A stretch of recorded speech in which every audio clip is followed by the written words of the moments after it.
जय हिंद फ्रेंड्स। स्वागत है आप सभी का एक बार फिर से एक महत्वपूर्ण और शानदार सेशन में। इस वीडियो में हम लोग बात करेंगे करंट अफेयर्स की, जो हाल फिलहाल में काफ़ी चर्चे में थे। तो आपने देखा था कि अभी हाल ही में 19वां एशियाई गेम्स जो कि 2023 में हांगझो चीन में आयोजित हो रहा था, वो अब समाप्त हो गया है। तो इसी के रिगार्डिंग इस टॉपिक से बनने वाले जितने भी इम्पोर्टेंट क्वेश्चंस होंगे उनकी कंप्लीट इन्फॉर्मेशन इस वीडियो में डिस्कस करेंगे। और आगे आने वाली सभी एक दिवसीय परीक्षाओं की तैयारी से जुड़े हुए टॉपिक्स में ये करंट अफेयर्स के सेगमेंट से यहाँ से भी क्वेश्चंस आ सकते हैं। तो कैसे टैकल किया जाए उन क्वेश्चंस को, आइए इस वीडियो में बात करते हैं। तो ये क्लास काफ़ी इन्फॉर्मेटिव होगी और काफ़ी यूजफुल होगी। तो आप कंसंट्रेशन बना करके और चीज़ों को ज़रूर ध्यान से पढ़ें और चैनल को सब्सक्राइब करके हमें सपोर्ट ज़रूर करें फ्रेंड। तो आइए क्लास की फटाफट से शुरुआत करते हैं। जैसा मैंने कहा था कि इसमें हम लोग बात करेंगे 19th एशियन गेम्स 2023 की। सबसे पहले तो आपको मैं बता दूं कि इसका आयोजन 2022 में किया जाना था, क्योंकि आप जानते हैं कि प्रति 4 वर्षों में इस इवेंट का आयोजन किया जाना है, लेकिन किन्हीं कारणों से इसका आयोजन 2022 में नहीं बल्कि 2023 में हो सका है। संस्करण की यदि बात करें तो ये संस्करण 19वां था और हांगझू चीन में इसका आयोजन किया गया था। नाम याद रखिएगा, दिमाग में बहुत ज़्यादा होच पोच नहीं करनी है, बिल्कुल चीज़ों को क्लियर कट एकदम साफ़ सुथरा रखना है। मैंने उन्हीं चीज़ों को मेंशन किया है जो क्वेश्चन के रूप में आपके सामने आ सकते हैं, ठीक है। तो संस्करण याद रखिएगा 19वां था और हांगझू चीन में इसका आयोजन किया गया था। कुल सम्मिलित देशों की यदि बात करें तो 45 देशों ने इसमें भाग लिया था और 45 ही खेलों का आयोजन भी किया गया था। भारत की ओर से सम्मिलित खिलाड़ियों की संख्या की यदि बात करें तो 655 खिलाड़ी इसमें भाग लिए थे भारत की ओर से। और आयोजन अवधि की बात करें तो इसकी शुरुआत 23 सितंबर से हुई थी और 8 अक्टूबर 2023 को ये फाइनल हो गया था, ठीक है। शुभंकर की बात करें तो शुभंकर इसमें 3 शब्दों को रखा गया था, कांग कांग, चेन चेन और लियान लियन।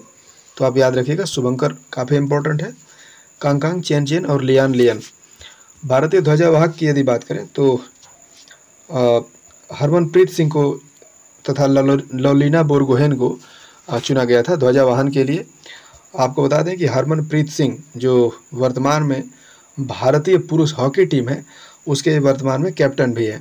लवलीना बोरगोहेन की बात करें तो ये असम से बिलोंग करती हैं और भारत की एक प्रसिद्ध बॉक्सर भी हैं, ठीक है। पदक तालिका में एक नज़र डाल लेते हैं तो पहला स्थान मेजबान चीन का ही था, कुल 382 पदक के साथ पहले स्थान पर।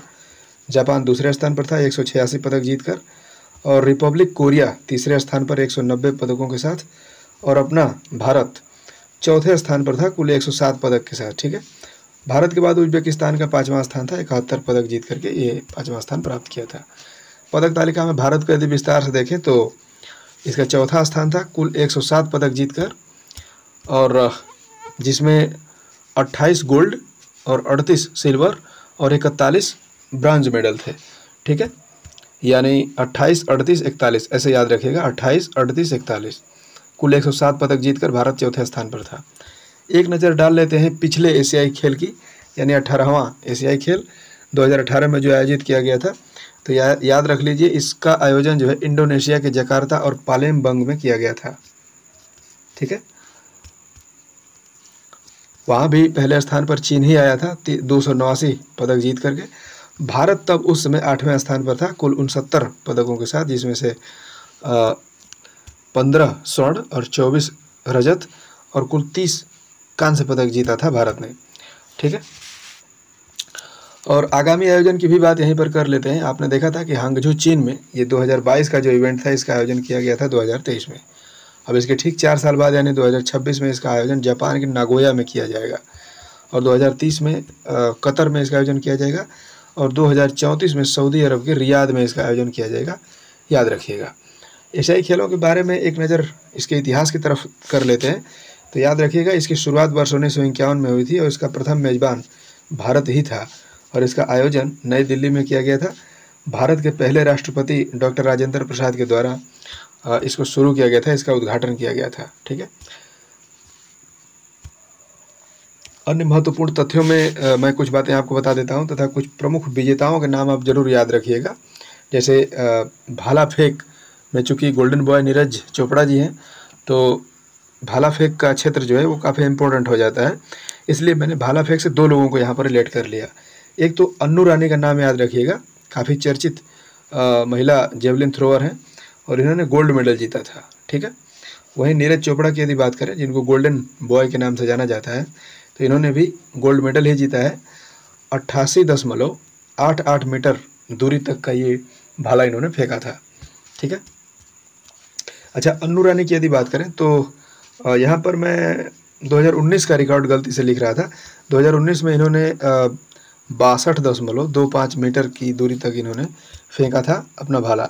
और याद रखिए कि 60 मीटर से ज़्यादा दूरी तक भाला फेंकने वाली ये पहली महिला बन गई हैं, ठीक है। क्रिकेट की बात कर लेते हैं। हाल फिलहाल में चर्चे में थे, दोनों मामले में यानी पुरुष और महिला दोनों की टीम ने गोल्ड मेडल ही जीता है और दोनों मामले में इसने श्रीलंका को ही हराया है, ठीक है। और हॉकी, ठीक है, क्रिकेट और हॉकी इन दोनों के बारे में रिलेट रखिएगा। हॉकी में जो पुरुष टीम है, जिनकी कैप्टन के बारे में मैंने अभी बताया, हरमनप्रीत सिंह, तो पुरुषों की टीम ने गोल्ड मेडल जीता था, महिलाओं की टीम ने ब्रॉन्ज मेडल यानी कांस्य पदक, और इन्होंने भी दोनों मामले में जापान को ही हराया था, ठीक है। अच्छा, यहाँ पर क्रिकेट और हॉकी को लेकर थोड़ा सा एडिशनल इन्फॉर्मेशन मैं आपको बता दूँ। देखिए, वर्ल्ड वाइड जो होता है उसमें क्रिकेट की रेगुलेटरी एजेंसी होती है ICC, और इंडिया लेवल पर जो एजेंसी होती है उसको बोलते हैं BCCI, ठीक है। दोनों में कोरिलेशन बना करके इन चीज़ों को डिस्कस करते हैं। तो ICC की स्थापना 1909 में हुई थी, वहीं BCCI की स्थापना 1928 में। ICC का मुख्यालय है दुबई UAE में, तो BCCI का मुख्यालय है मुंबई महाराष्ट्र में, जो वानखेड़े स्टेडियम मुंबई में है, ठीक है, वहाँ पर इसका मुख्यालय स्थित है। इसके प्रमुख यदि बात करें तो ICC के वर्तमान प्रमुख हैं ग्रेग बार्कले, ये न्यूजीलैंड से आते हैं, और BCCI के जो वर्तमान प्रमुख हैं वो हैं रोजर बिन्नी, बेंगलुरु से आते हैं, ठीक है। तो इस बातों को याद रखिएगा। हॉकी इंडिया की बात करें तो हॉकी के लिए यदि रिलेट करें तो वर्ल्ड वाइड FIH का नाम आपने सुना ही था, और इंडिया लेवल पर हॉकी इंडिया को रखा गया है रेगुलेट करने के लिए हॉकी को, ठीक है। FIH की स्थापना 1924 में हुई थी, वहीं हॉकी इंडिया की स्थापना 2009 में हुई थी, ठीक है। और इसका मुख्यालय लॉजेन स्विट्जरलैंड में है, और हॉकी इंडिया का मुख्यालय नई दिल्ली में स्थित है, ठीक है। इसके जो वर्तमान में प्रमुख हैं वो हैं मोहम्मद तैयब इकराम, ठीक है, और हॉकी इंडिया के वर्तमान में प्रमुख हैं दिलीप तर्की, ठीक है ना। अभी आपने देखा था कि भारत की मेज़बानी में ही हॉकी वर्ल्ड कप आयोजित किया गया था उड़ीसा में, जिसमें जर्मनी विजेता टीम बनी थी, ठीक है। अगला क्वेश्चन ये है कि चीन ने भारत यानी अरुणाचल प्रदेश के 3 वुशु खिलाड़ियों को प्रतिबंध लगा दिया था। ये मैटर काफ़ी चर्चे में आया था, तो ये क्यों प्रतिबंध लगाया था, इस बात को थोड़ा सा समझ लेते हैं। देखिए, आप जानते हैं कि यदि आप अपने देश से बाहर किसी भी देश में विजिट करते हैं तो वहाँ पर वीज़ा की ज़रूरत होती है और पासपोर्ट की ज़रूरत होती है।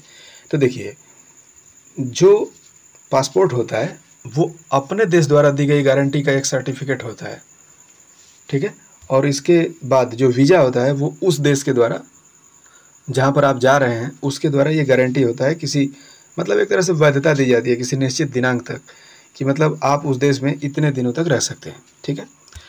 तो जाहिर सी बात है कि चीन की मेज़बानी में ये 19वां एशियाई गेम्स आयोजित किए गए, तो विभिन्न देशों के खिलाड़ी जो है वीज़ा के लिए चीन के यहाँ आवेदन किए। तो ऐसे में चीन ने जो है अरुणाचल प्रदेश के 3 वुशु खिलाड़ियों को चीन में आने से मना कर दिया, मतलब वीज़ा जारी नहीं किया। ऐसा इसलिए क्यों?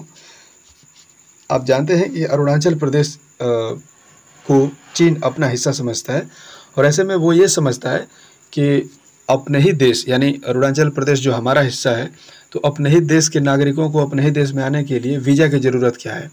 बस यही कारण था कि इसने वीज़ा नहीं दिया, ठीक है। तो ये इसका विस्तार था। हालांकि भारत का जो खेल मंत्रालय है इसकी कड़ी निंदा भी किया था, और इसी मामले को लेकर के जो वर्तमान में भारत के खेल मंत्री अनुराग सिंह ठाकुर हैं, उन्होंने अपना चीन का दौरा रद्द कर दिया था, ठीक है। तो इस खबर को भी विस्तार से थोड़े से याद रखिएगा, हो सकता है परीक्षा में पूछे।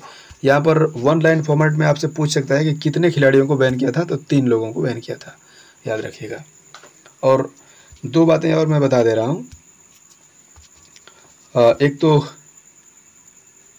सबसे ज़्यादा पदक मतलब भारत ने किस क्षेत्र में जीते हैं, तो एथलीट का नाम याद रखिएगा। एथलीट के क्षेत्र में भारत ने सबसे ज़्यादा पदक जीता था, और दूसरे स्थान पर तीरंदाजी के मामले में भारत ने ज़्यादा पदक जीते हैं। ठीक है, तो इन बातों को याद रखिएगा।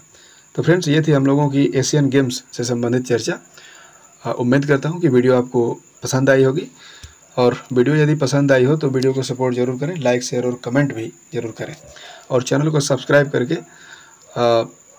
बेल आइकन जरूर प्रेस कर दें, ताकि अगली वीडियो की इंस्टेंट नोटिफिकेशन आप तक बिल्कुल आसानी से पहुंचती रहे। वीडियो से जुड़ी किसी भी इन्फॉर्मेशन लाइक PDF या फिर किसी भी इन्फॉर्मेशन के लिए आप हमें टेलीग्राम पे फॉलो कर सकते हैं। टेलीग्राम के सर्च बॉक्स में बिल्कुल easily quick study online type करना है और चैनल को ज्वाइन करना है। तो इस वीडियो में सिर्फ इतना ही, मिलेंगे फिर से एक नई वीडियो में, तब तक के लिए आपको नमस्कार।